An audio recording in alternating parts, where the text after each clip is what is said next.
Higher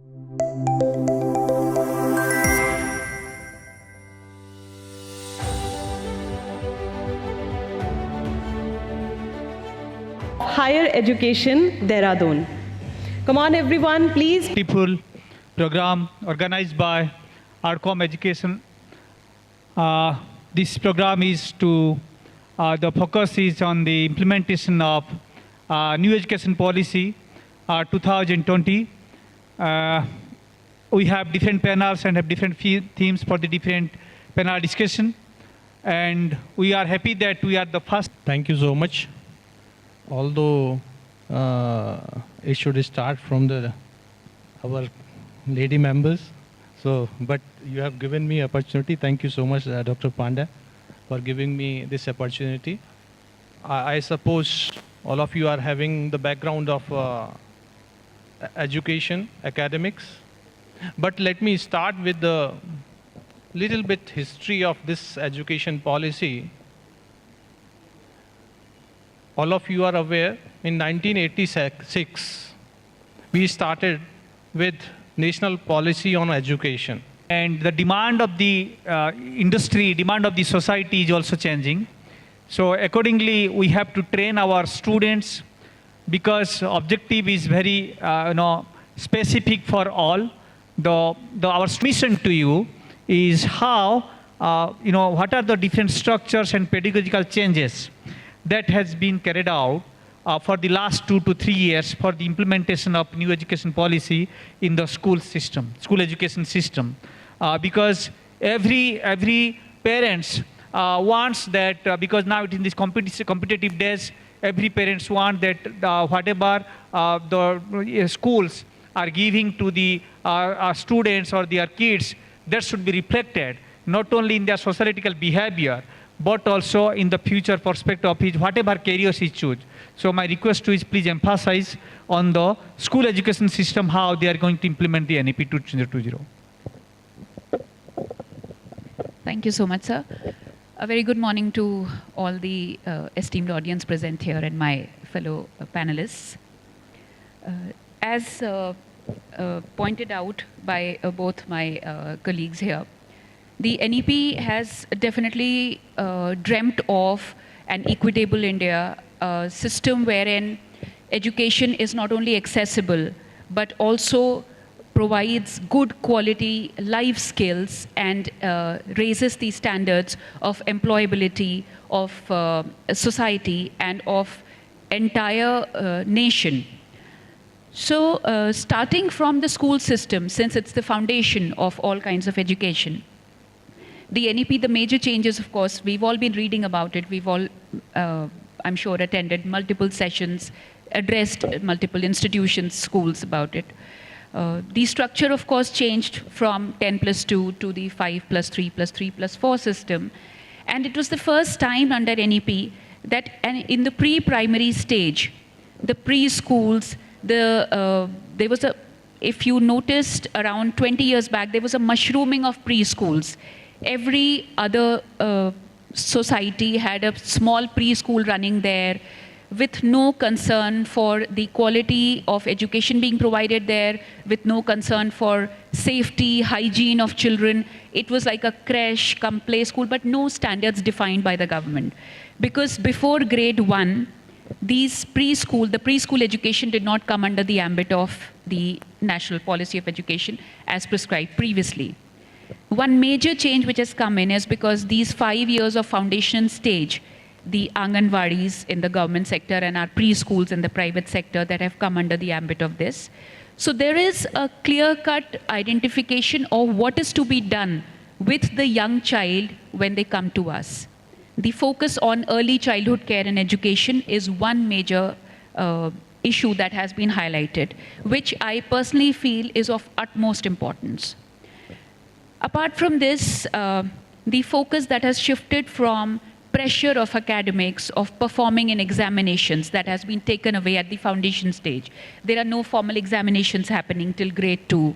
And focus is on an overall development of the child with a lot of emphasis on health, not only physical, but emotional, mental, social. So there is a holistic development that we have to now focus on rather than just the grades. And of course, the assessment system itself that has shifted from rote learning, from memorization to competency building. These are the major areas and of course moving to higher classes, then the focus on vocational education in the grades 6 to 8, the 10 bagless days that have been introduced, where we have to make sure that our students learn some handicraft, some skill which will help them not only in their employability later on, but which will help them understand the dignity of labor, which will give them purpose, something to focus on, something to learn and practice, even as a hobby later on. So this bagless days, the vocational training system, this is also a very enriching factor that has been brought in. The senior classes, there is no more compartmentalization of streams, of subjects, and there is no hard and fast difference between extracurriculars, academics, vocational. It is more of a fluid structure, very flexible, which I think has opened up a lot of opportunities for students, and it is not limiting them anymore. Speaking of, since I am the headmistress and I work a lot with the younger children and their parents, the multilingualism which has been introduced, the encouragement of using the local language, the mother tongue, for instructing the younger students, I think that is something which we know we have to do, but a lot of schools face challenges there. Because especially when a parent sends a child to a private school, they expect instruction in English. They expect that the teacher will somehow teach the child in English and expect their child to start speaking in English the moment he enters a school. Now, this is a challenge where not only schools face with parents, but also at the recruitment time. At the time of recruitment, we want teachers who are fluent in English. However, to bring in multilingualism, we also need to open up our minds. We need to interact more with parents to convince them, to make them understand why is the mother tongue important for the cognitive development of the child. What is the role of the mother tongue? In language skills, the research has shown that if the child picks up the mother tongue, if he or she is fluent in the mother tongue, these language skills get transferred to other languages. Those children, they learn the other languages also faster. Unfortunately, at homes, parents are talking to their children in English all the time. The child hardly gets to interact in the mother tongue. So this is one area which I feel as schools, we all need to come together and we need to support our teachers in providing bilingual or multilingual instruction to the children. And as far as the focus on health and mental and social well-being of the child is concerned, again, this is an area where we need to interact more and more with the parents. No matter how much I tell my teachers to not pressurize a child to write or fill up pages needlessly, sometimes the parents demand that no, they start comparing XYZ school, they have done so much of written work, why are you not doing it? So parental awareness, a constant connect with the parents is something that we really need to focus on if we want to see changes on the ground level. I think I've covered most of the areas. There are other panelists also. Thank you so much. Thank you so much, ma'am. We have another panelist, Dr. Nidhi Nijhawan Madam, who is the founder of the director of Offspring International School, Delhi. Good morning, ma'am, and I welcome you to this panel discussion. As ma'am has told, that how the school education is, creating an impact on the holistic development of the children till class 12, because we have different boards of education system, whether you talk about CBSE or ICSE or etc., or you have Hindi medium schools. But once the students are passed out from class 12, every parent has a unique dream. My son or daughter should focus on this line, this line, this line. But as far as the new education policy is concerned, we are focusing on a universal applicable syllabus system, which will be mostly emphasize on every aspects of the holistic education system. Whether you talk about the science, whether you talk about the humanities, whether you talk about the finance, or we can talk about the different other general your languages, like ma'am has told. From class 5th or 6th, we are talking about our kids are going for the French language, etc., etc. So, madam, my question to you is how the pedagogical training and the teaching learning process of the school education system is going to give a better idea, or can say give an output, and how the because based on the requirement of the society, based on the requirement of the outcome-based education system, how the training to the teachers is very much essential, and how our Indian school education system are going to cope on it. Thank you so much.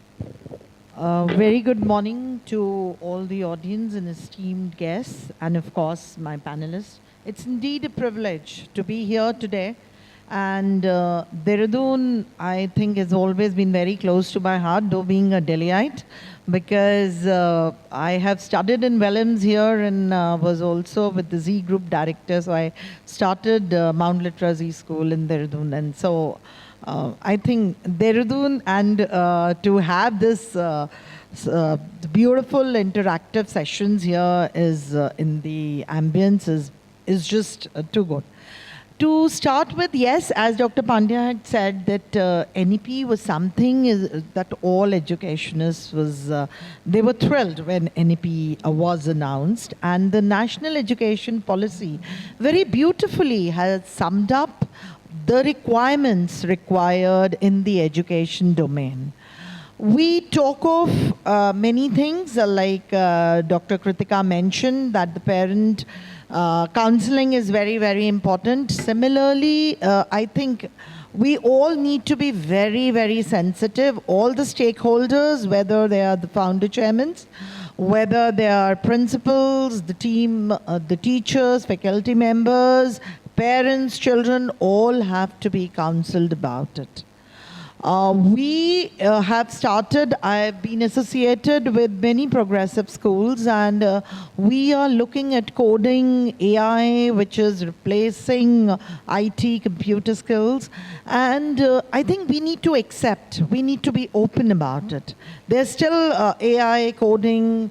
These are very debatable issues, but then we need to accept them because they are providing employability to children, to students. In a country like India, education cannot be curtailed to the four walls of a classroom. If we are not able to provide with knowledge the values and the life skills, I think we fail as educators. And as said, teachers' training is to be foremost. Somewhere the training part in our country, in our education domain, has taken a back seat. Whatever may be the reasons, I don't think I would be debating on the reasons here, but definitely we need to accept, we need to make our teachers, who are the first learners of the students, sensitive to these issues. NEP is being decoded. NEP, everybody, we're talking a lot about NEP, but then to understand that, the teachers need to be trained about it. Because if we have trained faculty members, definitely the FAQs of the parents and the other stakeholders will get answered beautifully. Of course, numeracy, linguistic skills. I think you would have heard about a school in Delhi, Sardar Patel. Now, Sardar Patel, till grade 5, teach children only in Hindi. And all subjects are being taught only in Hindi. And it's been years. And 6th onwards, it is all English. So I think to have an expertise on one language is very important, so that then the child starts understanding. In South, we have, or in Punjab, we have the mother tongue being accepted and being taught. But then the structure has to be formulated. As Ms. Kritika very categorically mentioned, the syllabi of every school differs, still differs, especially in the formative years. It has to be very well structured. NCF gives us the the exposure. We can take on any topic and implement it in different ways. But then the implementation, the lesson plans of the teachers need to be structured. Children need to be sensitive about it. We need to have a lot of vocational trainings which are being introduced in NEP. Because, you know, with everything, somewhere our performing arts, our theatre has taken a back seat. We are not focusing on that. And as a school leader, we feel there are many organizations who are working on these. We have also one of our creative directors from Purple Umbrella Foundation who's here. And they are doing a beautiful work in bringing up theatre, and the two intervene our teaching pedagogy with these case studies so that we make everyone sensitive. It is not just, I may be sensitive, you may be sensitive. What happens to the world? What happened to our children? They need to be sensitive. So that's what we talk of. Accessibility, equitable, the infrastructure of the school need to be there. We need to have, when we go in for affiliations, definitely we say, okay, this is the checklist. But are we moving with the time? Are our computer labs moving with the time? It is a sorry state if we talk of schools at times. It is frustrating, it is a sorry state. But then I think we, with NEP, with implementation of NEP, these factors are definitely going to be taken into, or are being taken into consideration. And values, somewhere I think our children, they are losing out on values. We are talking, I remember when I was a school kid, we used to have moral science classes. We used to talk a lot about values. Our teachers used to talk a lot about values. Today, we send creatives for, yesterday was Guru Purnima, we send creative, our WhatsApps get flooded, but do we talk about this to our children? We need to communicate. Somewhere communication skills have taken a backseat because we do not communicate. And being from a convent, I remember we were always told a family that eats together, stays together. A school that talks about it, takes on the issues and speak about them in your morning assemblies. It is not just you reading why Shakespeare, as I say, or why Frost has to be taught only in the four walls. Move, take them out, tell them, show them, and intervene and integrate the concepts being taught in the class with the real life examples. That is important, and that is what NEP speaks all about. We talk of the preparatory learning, we talk of foundation learning, we talk of middle stage learning, we talk of secondary learning. It's beautiful. Today, if I like physics, and if I can study physics with history, it's beautiful. But I need trained teachers also there. Teachers who know their concepts, who can weave Archimedes' principle to the Renaissance movement. So we need teachers training it has to be of utmost importance. Why can't, if today a teacher or a school leader takes a sabbatical and joins after the sabbatical and has taken a sabbatical for studies, the question being asked for the next interviews, why did you take a sabbatical? Why didn't you study while teaching, or why didn't you study while you were performing? Why this thing happens in India? We're talking of Finland. We talk of the European, like we are talking the phonics. We talk of phonics. And we talk of Reggio Emilia approach, which the European world is following.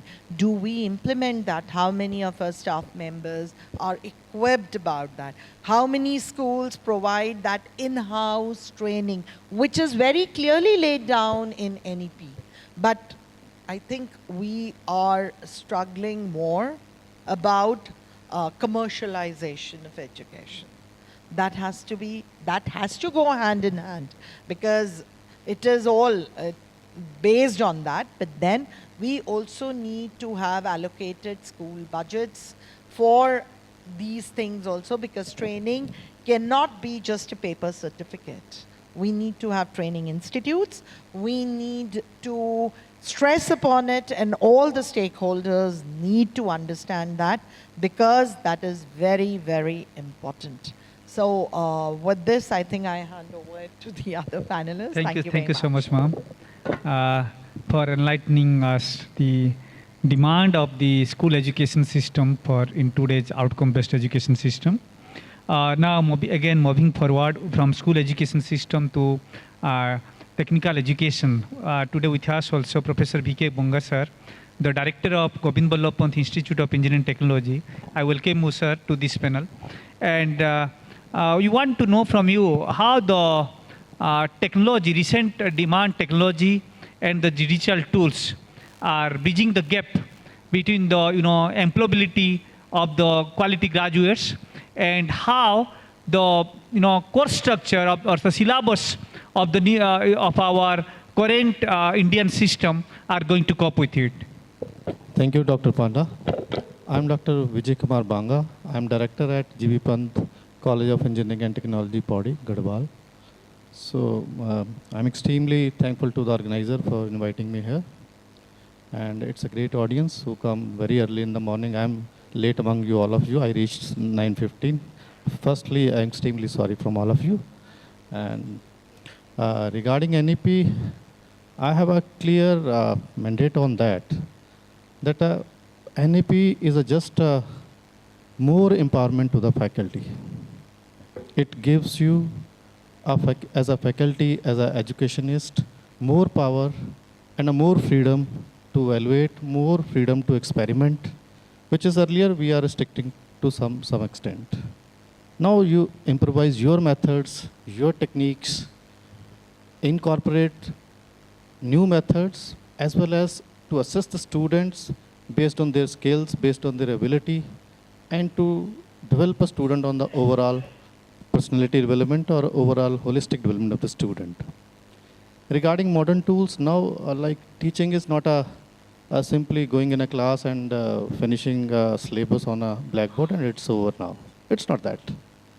Now you need to add more videos, more experimentation in the class with the new digital tools. So you can create diagrams on the digital boards, and you can put your PPTs, you can put the things in a graphical way. So it's a kind of like NEP is just helping out to add more things in that. Normally you are finishing syllabus only. Now you can experiment, you can go out of the class, and secondly, most of the new things you want to add, that is very easy now. So it gives a more freedom. I'm only focusing on that. A teacher is empowered through NEP, and that really helps to evaluate our students. It's not that only we just put one syllabus and get a examination over that, and if the student is not able to score, we put a tag on it, he is not able to, he is a failure. It's not that. As a human being, he has a great potential. We are not creating a questions which he is able to answer, or we are not able to that. So like digital technology, it's not a new thing now. We all are using. Even our kids are using more than us. They know more than us. Even they can create the things on a mobile faster than all of us. So like it's a changing environment, and we have to adapt together as a faculty, and we have to train a student as per their ability. We have to use these all tools. And with this, I think we all are learner personality. I am not much to say about it. So thank you all of you. Thank you, Dr. Panda. Thank you so much, sir. Now, as you know that in today's demand of the technology, demand of the industry, we are very much focusing on the IT education skills, and like artificial intelligence, machine learning, blockchain, so many technologies coming, and how it can adversely affecting to the other core engineering aspects. So we have to be through NEP. Most of the universities has implemented major and minor degree program in their syllabus, which can at least balance our system's requirement for our students to get acquainted with the recent technologies and can get a perfect output to get a better productivity. Okay, now let us moving to another panelist, Mr. Lalit Rautela, who is the Managing Director of Pioneers Academy Jaspur, that is in Kashipur. I welcome you, sir, through this panel. And my submission too will be to enlighten us how the new education policy is deeply rooted in our ancient educational traditional values and traditional systems. If we can, give some suitable points, which can, because we all are acquainted with the new systems of the technology, etc., but how it is going to cope with our traditional systems. Thank you so much. Thank you, sir. Good morning, everyone. Thank you, AELSA Dehradun, having me here at making me sit with the dignitaries. So I am privileged. As far as NEP is concerned, the speakers has already told you so much about the thing, NEP. I just want to share few things like NEP is really totally new, or it's a reset button, not to delete our past, just to reconnect the things to get our glory back. If I compare it one by one, the first objective is holistic approach. Holistic education means all-round development. In NEP 2020, we are saying the physical development, mental development, emotional development, means overall development we are talking about. And when we compare it with our ancient education system, we studied about it, that is Panchkosa Vikas. और पंचकोसा विकास has already been in DU and all, वो पढ़ाए जाने लगा है. Panchkosa Vikas is also the Vikas, the development of body, soul, mind, intellect, emotions. So it means any holistic approach, we are going back to our roots. Point of discussion was inclusivity and equity. If we compare this thing with our ancient education system, that is also there. जब श्री कृष्ण और सुदामा एक ही गुरुकुल से निकलते हैं, that was the equity, that was the inclusivity. And when we, in today's scenario, the education in rural area, the education in cities, I would say cities like 95% plus जो बच्चा school में लेता है, they are self-motivated kids, though the school takes credit of that, out of that. But in my opinion, I have been in this field for last 22 years. The student, those who are getting 98%, 99%, even 100%, they are self-motivated kids. Similarly, the cities like Dehradun, the educators, the citizens, the guardians, even the students, they are motivated enough. Our focus should be totally shifted towards our villages. Then this equity and inclusivity will be there. Next is multidisciplinary things. Multidisciplinary education, again, the student who is studying Sanskrit can also study physics. The student of maths can also study dance. Till the date, the education was tied within 3 streams. Education बधी हुई थी 3 streams में, humanities, commerce, and science. Now, I suppose with the advent of this NEP, the education will be freed. Again, when I compare this thing with our ancient education system, अगर school से अर्जुन जैसा धनुर्धारी निकलता है, तो अगर वक्त पड़े तो उसे ब्रह्मनला बनकर अगर गीत और संगीत और नृत्य नाटिका की अज्ञातवास में शिक्षा देनी पड़े, तो that was the education. And yes, I would say it again, that we are going back. This is to press the reset button. So this is nothing new. As far as teachers' role is concerned, the teachers will be more trained. more autonomy will be given to them. It is my suggestion that we should create an ecosystem where teachers are more respected, and teachers should be the tool for the success.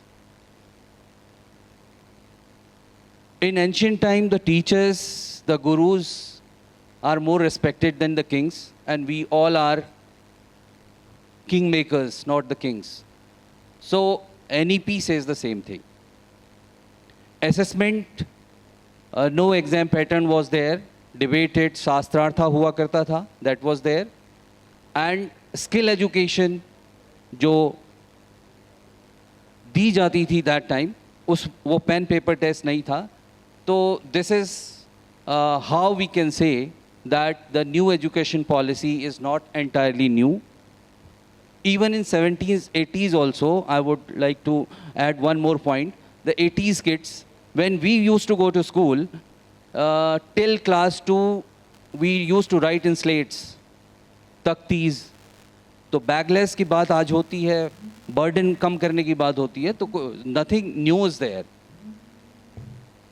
Yes, the technology is there, that has to be used, and that is the main thing where we should focus on.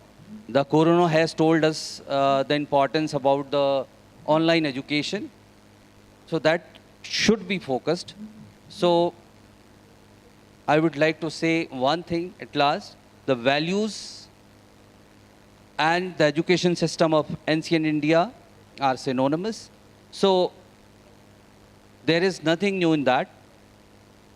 We are going back to our values, and that is a good thing, I suppose. Thank you. Thank you so much, sir. So, can we have extra 5 minutes for the closing remarks? Yeah. Okay. I think our panelists have enlightened in different areas of the education system for the scope and opportunities and implementation of NEP 2020.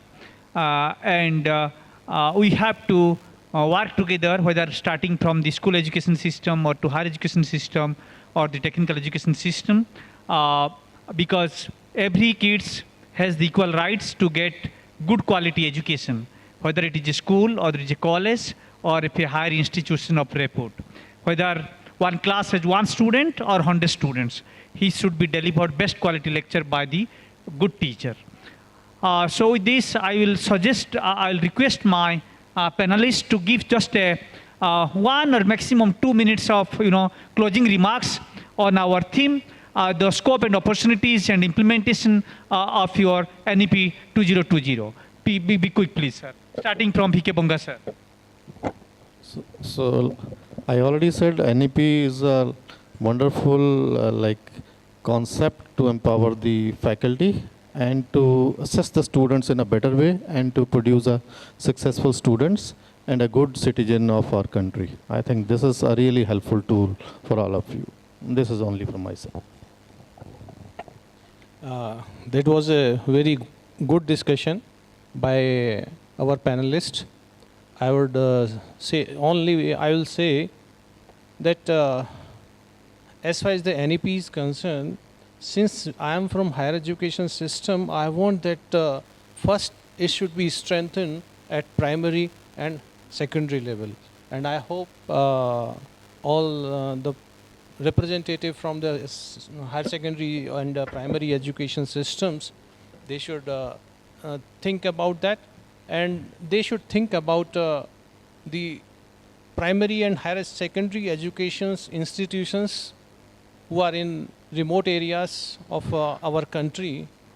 We should provide, as far as the higher education system are concerned, we should provide resources to them so that each and every student of that particular area should learn the things. Thank you so much.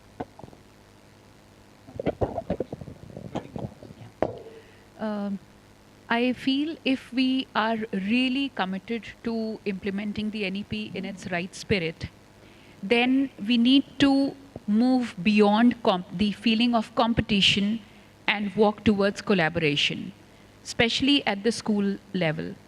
Not every school has enough space for a lot of sporting infrastructure. Not every school has a very advanced IT team or state-of-the-art computer labs.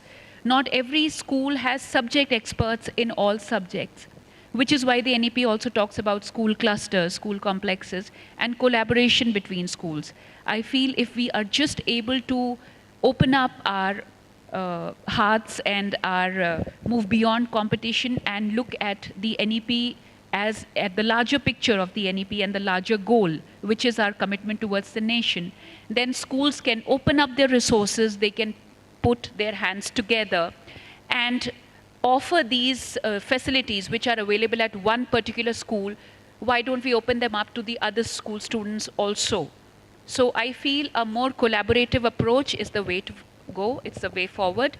And in isolation as an island, none of us can make sure that the NEP gets implemented. I would say that as we know, no two thumb impressions are same. So no two children are same. Unfurl their potential to the maximum. And that is what NEP has provided us, a bigger canvas. Now we need to paint that canvas as educators, as stakeholders, and sky definitely will not be the limit for us, for India. And India has always been a pioneer in leading, whether it's ancient, medieval, modern times. And I'm sure NEP has provided us with that too. Now it is on to us, on to all stakeholders to invest to our fullest and unfurl the potential of our young learners so that they become holistic, responsible citizens of tomorrow. Thank you. In the end, I would say as a panelist, as an educationist, as a citizen of this country, this NEP should not remain on the papers only. The essence of this NEP should be felt in the remote areas of the country, in the villages, in the schools, and everywhere. Thank you. Okay, thank you so much, the organizing team, for giving us an opportunity to discuss about the different aspects, scopes, opportunities, and the implementation methodology of the NEP 2020. I am very much thankful to all my expert panelists who have spent their valuable time over the last 1 year. I hope that this discussion will give and create an impact among our audience and large. Thank you so much. Hello. So thank you very much to all the panelists for sharing your insights on this very topic. And before we go any further, we have a felicitation part over here, for which I would like to invite Mr. Kumar Chandan Anand, founder, CEO, and group editor, ArdorComm Media Group, to kindly come up on the stage and felicitate all the panelists on board. Ladies and gentlemen, can we have a round of applause for everyone on the dais?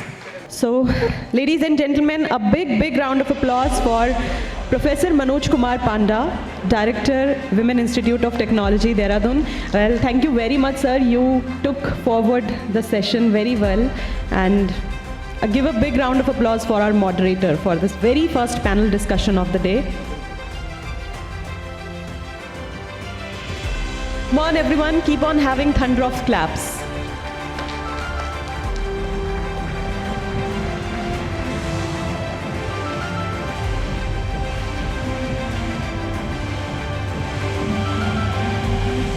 A huge round of applause for Dr. Prahlad Singh, Director, Shivalik College of Engineering, Dehradun. Thank you very much, sir, for joining us today and sharing your thoughts on this very topic. A round of applause for Professor V.K. Banga, Director, Govind Ballabh Pant Institute of Engineering and Technology, Pauri, Garhwal. We extend our thank you to you, sir. A big round of applause, everyone. A big round of applause for Kritika Mansingh, Headmistress, the TonsBridge School, Dehradun. Come on everyone, keep on having thunder of claps for everybody on the dais. Dr. Nidhi Nijhawan, Founder, Director, Offspring International School, Delhi.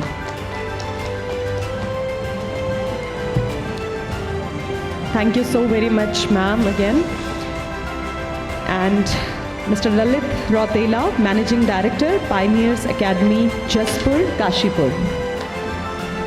So once again, we would like to take a moment to thank all the panelists on board.